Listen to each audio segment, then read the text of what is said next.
তাই আমাদের আহ্বান বাংলাদেশের জনগণের প্রতি, বাংলাদেশের তরুণদের প্রতি, ভারতের সাথে স্বাধীনতা সার্বভৌমত্ব বিরোধী সকল চুক্তির বিরুদ্ধে দাঁড়ান। বাংলাদেশে এই দীর্ঘ 52 বছর 53 বছরে যে কয়টি দেশের স্বার্থ বিরোধী, দেশের স্বাধীনতা সার্বভৌমত্ব বিরোধী চুক্তি হয়েছে তার সবকটি হয়েছে আওয়ামী লীগের আমলে। এবং আওয়ামী লীগ ঐতিহাসিকভাবে ভারতের সেবাদার, ভারতের দালাল, ক্ষমতায় থাকার জন্য তারা ভারতের দালালি করে, চাটুকারিতা করে, সেটা আজকে প্রমাণিত। এই সরকার এই যে গত 3 টার্ম ধরে ক্ষমতায় আছে, কি প্রক্রিয়ায় আছে, 4 টার্ম কিভাবে আছে সেটা আপনারা জানেন, আমরা সবাই জানি। এই 4 টার্ম ক্ষমতায় থাকার ফলে 2010 সালে তারা প্রথমে ভারতকে ট্রানজিট দেওয়ার জন্য চুক্তি করেছে। তার ফলে 11 সাল থেকে আখাউড়া বন্দর দিয়ে ভারতের পণ্য পরিবহন শুরু হয়েছে। 18 সালে ভারতকে ট্রানজিট এবং ট্রান্সশিপমেন্ট দেওয়ার ফলে ভারত চট্টগ্রাম এবং মংলা পোর্ট ব্যবহার করার জন্য অনুমতি পেয়েছে। বাংলাদেশ অভ্যন্তরীণভাবে তারা স্থলপথ, নৌপথ ব্যবহার করে তাদের পণ্য পরিবহন করছে। তাদের পূর্বাঞ্চলীয় রাজ্যগুলোতে তারা আপনার অল্প সময়ের মধ্যে পণ্য পৌঁছে দিচ্ছে, তাদের স্বার্থ আদায় করছে।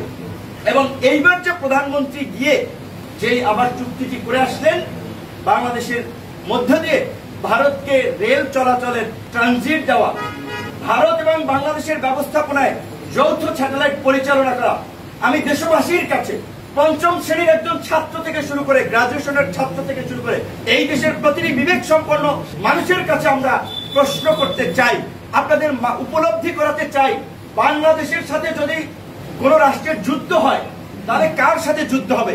সীমান্তবর্তী দেশ হিসেবে মিয়ানমার এবং ভারতের সাথে যুদ্ধ হবে। তাহলে নিশ্চয়ই বাংলাদেশের সামরিক এবং কৌশলগত নিরাপত্তার ক্ষেত্রে ভারত এবং মিয়ানমারের প্রশ্নে আমাদের একটা জাতীয় ঐক্য, একটা জাতীয় সংলাপ, একটা জাতীয় সমঝোতার দরকার ছিল।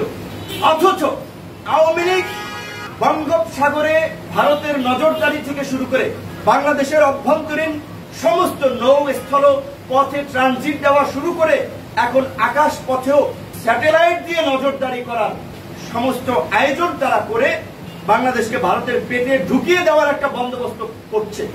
এইটা কি কোনো দেশ করতে পারে? এইরকমের একটা প্রতিবেশী দেশ। আমরা যতই অসাম্প্রদায়িকতার কথা বলি, আমরা যদি সৌহার্দ্যের কথা বলি, ভারত পৃথিবীর বুকে তারা একটা হিন্দু রাষ্ট্র হিসেবে ভারতকে কায়েম করতে চায় নরেন্দ্র মোদীর সরকার। সেই ক্ষেত্রে তাদের প্রধান এইখানে বাংলাদেশের মতো একটা মুসলিম সংখ্যাগরিষ্ঠ রাষ্ট্রকে তারা প্রতিবন্ধকতা হিসেবে দেখছে।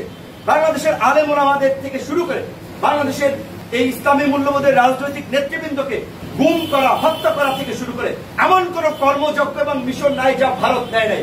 বঙ্গবন্ধু শেখ মুজিবুর রহমানের হত্যাকাণ্ড ভারত ঘটিয়েছে, জিয়াউর রহমানের হত্যাকাণ্ড ভারতীয় র ঘটিয়েছে।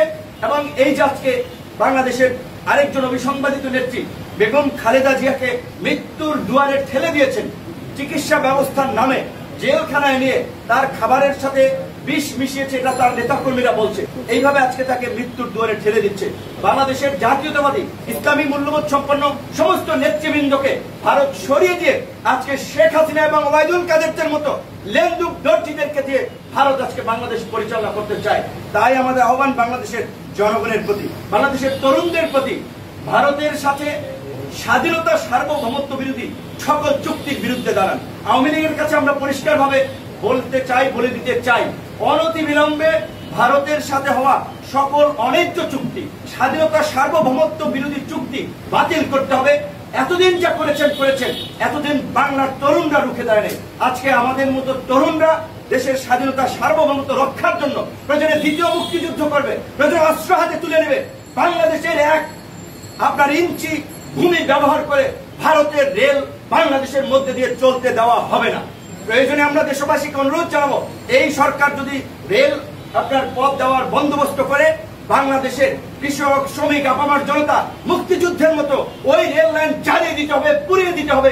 বাংলাদেশের মধ্যে দিয়ে বাংলাদেশের স্বাধীনতা সার্বভৌমত্বকে বিপন্ন করে ভারতীয় কোন রেল লাইন বাংলাদেশে চলবে না।